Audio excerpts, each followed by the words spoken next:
There's another choice that we have in life. That's a life's companion.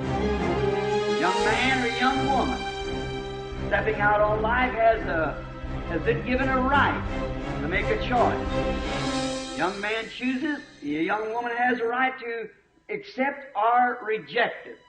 But it's still a choice on both sides. Both man and woman, they have a right to choice. Now, it's a serious thing when we go to choose a wife. A man, for the vow here, is until death do we part.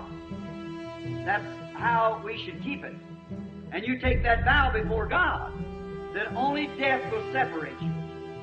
And I think we should, a man in his right mind, that's planning a future, that he should choose that wife very careful. Be careful what you're doing. And the woman choosing a husband or accepting the choice of a husband should be real careful what she's doing. And especially in these days. A man should think and pray before he chooses a wife. And we find that if a man prayed and a woman prayed over the matter, not just look at a pretty set of eyes or big strong shoulders or such as that or some other worldly affection, but would look first to God and say, God, is this your plan? I think today there's so much cheating. If we would study what we're doing when we're going to get married, when we choose our wife or husband, if we'd study it over, a man should pray earnestly, for he could ruin his entire life.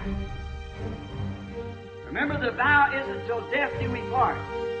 And he could ruin his life by making the wrong choice. But if he knows what he's making the wrong choice, and is marrying a woman that isn't fit to be his wife, and he does it anyhow, then it's his fault.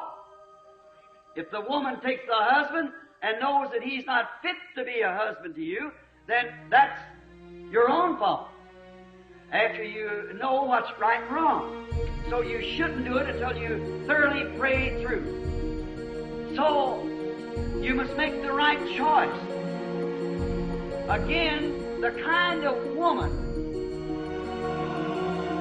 that a man would choose will reflect his ambition and his character. If a man chooses the wrong woman, it reflects his character. And what he ties himself to shows truly what's in him. A woman reflects what's in the man when he chooses her to wife. It shows what's down in him, no matter what he says outside, watch what he marries.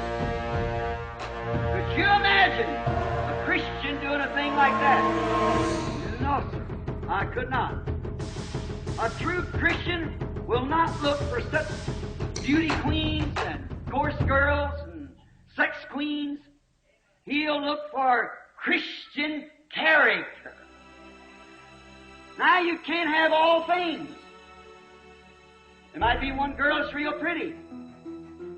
And the other girl, maybe her statue looks better than this one. And you might have to sacrifice one for the other. But if she's not the statute of a lady, of a woman, and I don't care whether she's pretty or not, you better look at her character, whether she's pretty or not pretty. Now, for it is becoming, if a Christian would choose a wife, he ought to choose a genuine, born-again woman. Regardless of what she looks like, it's what she is, what makes her. And then again, that reflects his own godly character and reflects what's in his mind and what's going to be in the future for his family. Will be raised with such a woman.